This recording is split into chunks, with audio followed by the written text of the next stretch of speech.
Duchess Kate and Prince William celebrate Charlotte's 6th birthday as they release a rare video of their life at home. Prince Harry encourages the public to get vaccinated as Prince Charles is still fuming with his son after his tell-all interview. Is a reconciliation in their future? Of course, we all know Charles is working toward, he wants a slimmed down monarchy. And according to this reporting, it seems that this might be killing two birds with one stone, right? We speak with Isabella Naylor Leland, who turned her Aunt Alethea's diary entries about her childhood with Queen Elizabeth and Princess Margaret into a brand new book, The Windsor Diaries, My Childhood with the Princesses, Elizabeth and Margaret. A picture that she had on her mantelpiece of him and tore photographs out of the paper. So it really is a very early love story. We've got that plus so much more in today's Royally Us. Hey guys, Christina Garibaldi here with Molly MULSHINE, the host of the Diva Behavior Podcast, and welcome to Royally Us. Hi Molly, how are you? Hi, I'm good, Christina. How about you? Doing good. Lots of royal news to get to today. Absolutely. On both sides of the Atlantic. Definitely. All right, but before we get to all of the news, we want to check in on our royal viewers. Kicking it off with MB. Says William and Kate are a dream, all the happiness to them. Of course, they celebrated their 10-year anniversary last week. We're going to talk a little bit about that and how they celebrated. And then Linda Rose says, congratulations to our most beautiful, classy, and graceful, their Royal Highnesses, the Duke and Duchess of Cambridge. 10th year wedding anniversary. Love Duchess Catherine's heirloom ring from Princess Diana. I think we can all agree on that one. Yes. Oh yeah, definitely one of the most legendary rings of all time. Yeah, it seems like they had a lovely anniversary and they released a video as a gift to us that we're going to break down in a little bit. Oh, it was so good. When it came up on my feed, I was like, I know, it's precious. All right, well, let's get to our royal roundup and kick it off with Prince Harry, who encouraged the public to get vaccinated during an impassioned speech at Global Citizens Vax Live, the concert to reunite the world. So this was really his first big public appearance since Prince Philip's funeral and, of course, the big tell-all interview. And so he gave a speech and reportedly got a standing ovation. Yeah, the crowd was roaring for him, and it was a really cool visual seeing him standing in front of the Global Citizen sign. I thought that was just such a cool symbolic photo. Something I found really interesting about his comments was that he talked about the media making up stories. He said, if only we could roll out the vaccines as quickly as the media can spread misinformation. And I was like, okay, little dig. That doesn't have anything to do with vaccines, but right. I guess it's just a metaphor, as the Real Housewives of New Jersey would say. Yes. He's always, double messaging when, up there, always got to take a little dig at the media. But it seems like Harry and Meghan are very closely involved in this. They are ambassadors to this cause. So it seems like they're going to be spreading the word a lot more. Right, and it will be airing this weekend, the special, and it's got tons of celebrities in it, so it should be totally. Yeah, I'm sure he was rubbing elbows. Selena Gomez is hosting. Jennifer Lopez was there performing, the Foo Fighters. So, he is rubbing elbows with some big names. Absolutely. Can't wait to see it. All right. Well, Prince William showed his support for a social media strike organized by UK soccer fans by starting a digital detox of his own. So he did like a social media blackout over this past weekend to show solidarity to UK soccer. Right. So there's been a big issue for a long time with racist abuse in the football or soccer leagues in Europe. And William has spoken about it before. This is something that he likes to talk about a lot.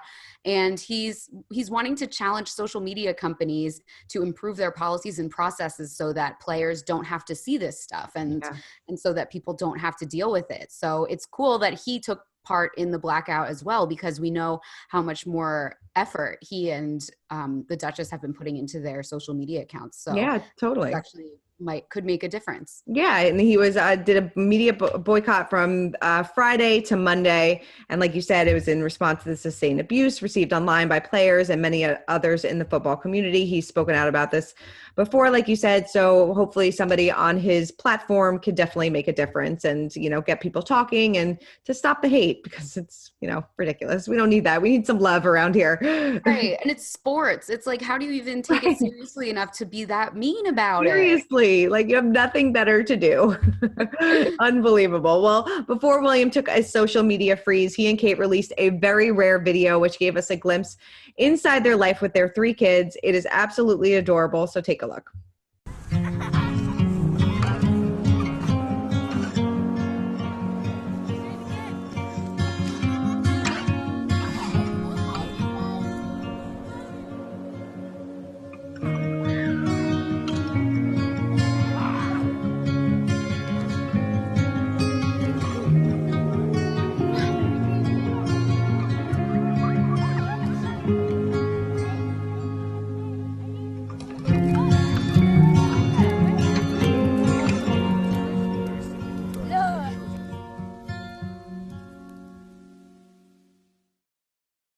I mean, this is like a picture perfect like magazine ad for like J. Crew or something. I know. I want to hire whoever did the video to do my like wedding video. It was so cinematic. It was so nice.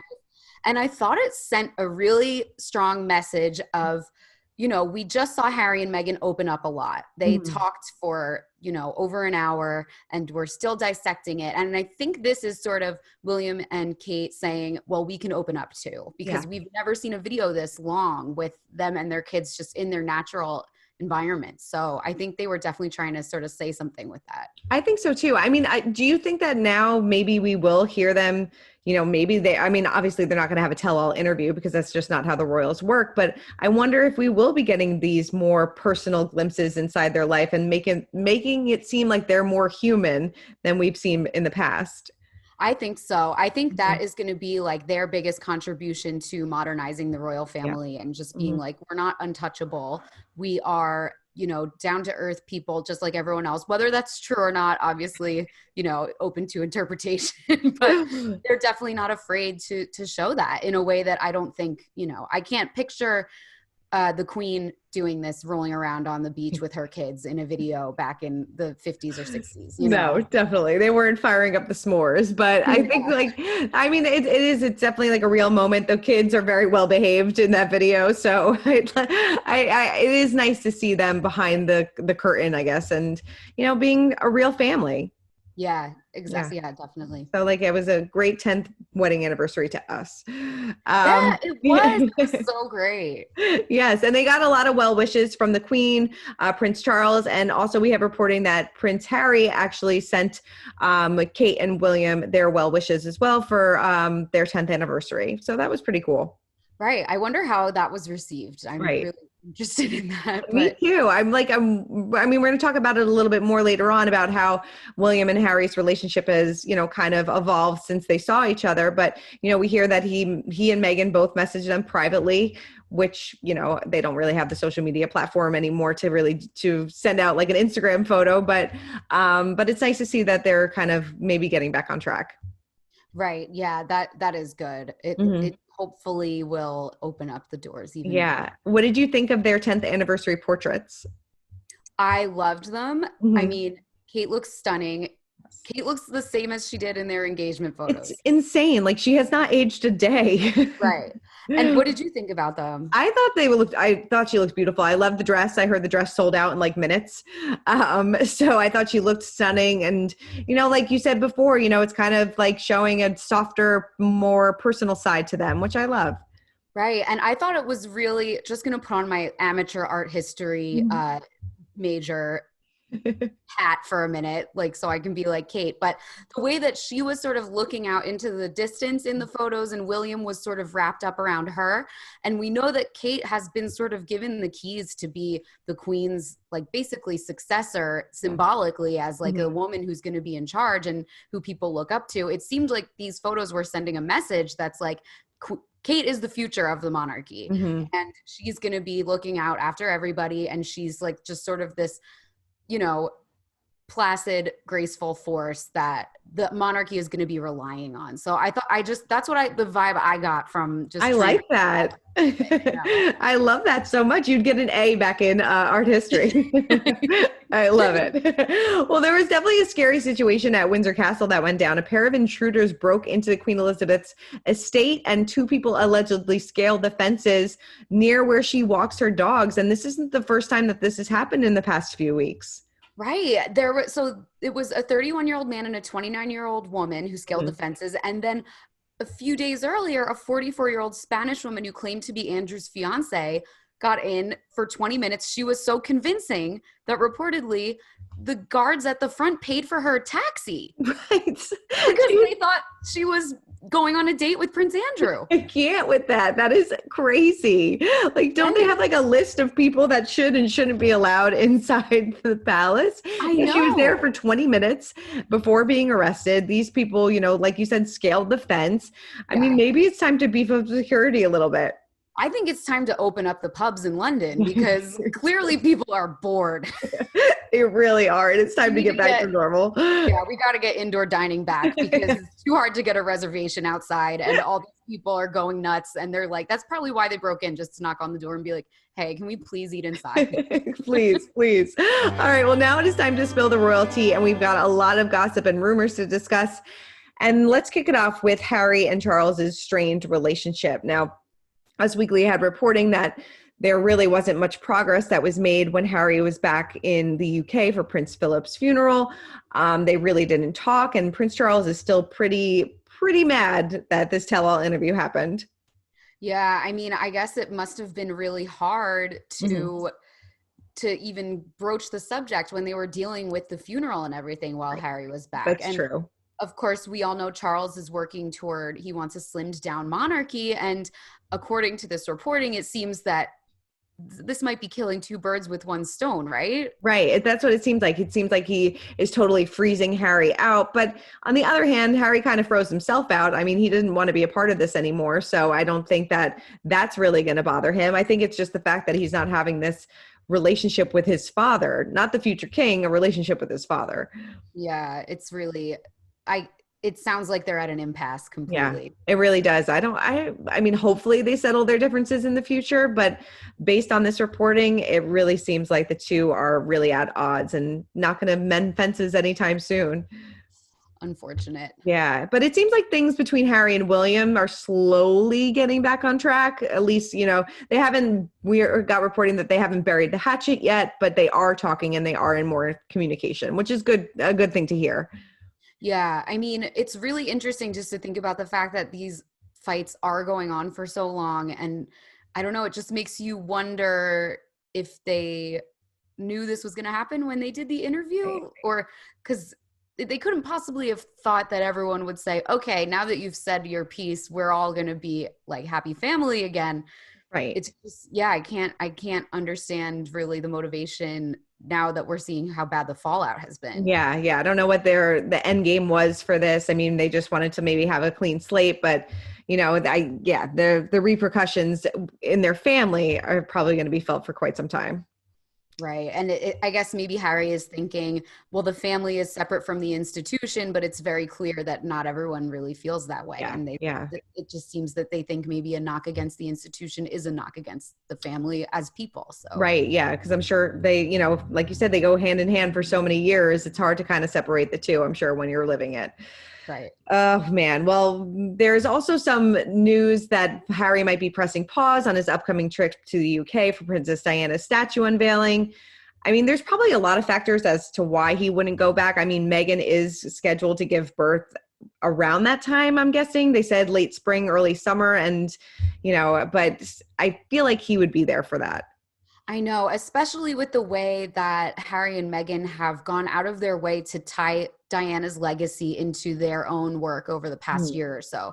They have been talking about her and mentioning her on their website and everything. It's clearly really, really important to them that they keep her memory alive. So it just doesn't seem like something that he would miss. I don't know. I don't think so either. I think that he's going to be there unless something, you know, obviously happens with Meghan or something like that. But I think for right now, I think it's still a go. Yeah, I don't think he missed it. All right. Well, while Duchess Camilla may one day sit beside Prince Charles on the throne, it may not be as queen. Now, this is kind of interesting. They say, you know, her son spoke out in an interview saying that it's still not decided whether or not she will be given the title as queen.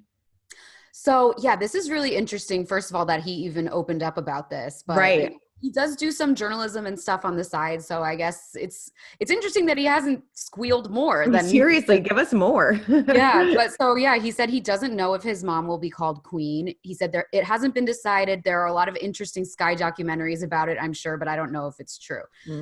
And apparently when they were married in 2005, it was announced that her title would be Her Royal Highness, the Princess Consort, whenever the prince accedes to the throne. But based on what I've read in the past, there's no, like, the rules say that the king's wife is the queen, and they would have to change the rules in order for her not to be known as the queen. And I just can't imagine them actually going to the trouble of changing the rules. I don't know. What do you think? I don't think so either. Unless the rule is that she won't be named queen, maybe because they got divorced in the past. I don't know if that has anything to do with it, but I don't know if I feel like Charles would want her as the title as queen. So if any which way that has to go down, I think that he's going to make that happen. Do you think it would be a very popular choice for him to name her queen? I don't think so. I mean, I don't know. I mean, I feel like her reputation has gotten better over the years, but I think that it took another hit when everything happened with the crown this past year. I mean, obviously, even her son said that a lot of it was kind of blown way out of proportion, and that they got a lot of the story wrong. But I think a lot of people's opinion was kind of swayed in the other direction again. I don't know. What do you think? I mean, you know, you're on the ground in London. What do people kind of think about her?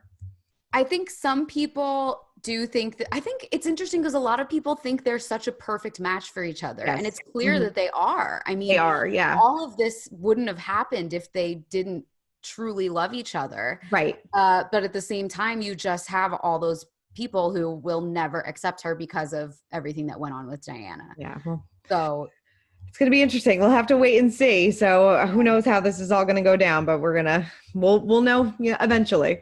Yeah. All right. Well, now it is time to break down the royal rules. And if you ever wondered what Queen Elizabeth was like as a teenager, then look no further than the new book, The Windsor Diaries, My Childhood with the Princesses Elizabeth and Margaret. Now, Isabella Naylor Leland turned her Aunt Alethea's diary entries into a book about her childhood with the Queen and Princess Margaret. Take a look. Tell our viewers a little bit about Alethea and how she came to know Elizabeth and Margaret. She was my husband's maternal aunt, and she started her life off in North Yorkshire and London. And when she was in London, she would go to dancing classes as a little girl at Buckingham Palace. And I don't for sure know why, but I imagine it's because George V was a very good friend of her grandfather's.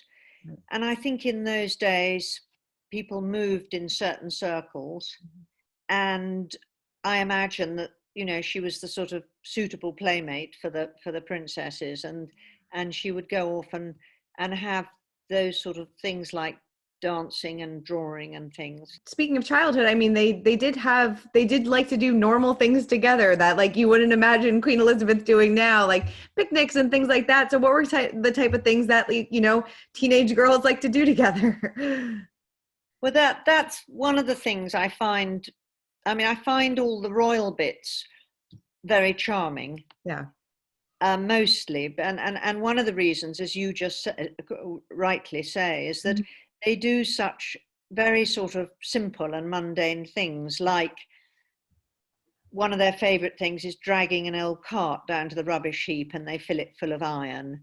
And then they go skating quite a lot, and they often unblocking streams and dredging lakes and all the sort of things that they're very rural. They wouldn't be able to do that if they were in London. But just very simple things, and mucking about with the ponies, and a lot of gossiping and giggling goes on, and just very natural and normal things that you and Alethea was a little bit older, but I think she was incredibly immature.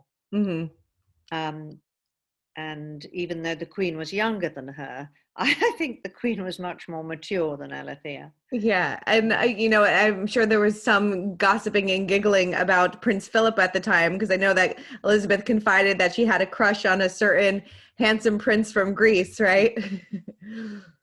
Yes, exactly. And I think that, you know, that I think Alethea was very touched when she confided in her over this. Yeah. Although I seem to remember the excerpt, I think Princess Margaret egged her on to do it, and she was 14, so it is extraordinary to think even that early time. And I know one of the questions was about having a picture that she had on her mantelpiece of him, and tore photographs out of the paper. So it really is a very early love story. Yeah, it really is. So she tore photos out of the paper and kept it of him and things like that. She did, and that's all in the diaries. And it's lovely. You hear these things, and it's very nice to actually read them and realize they really are true. And how did their relationship evolve or change? And did they stay connected,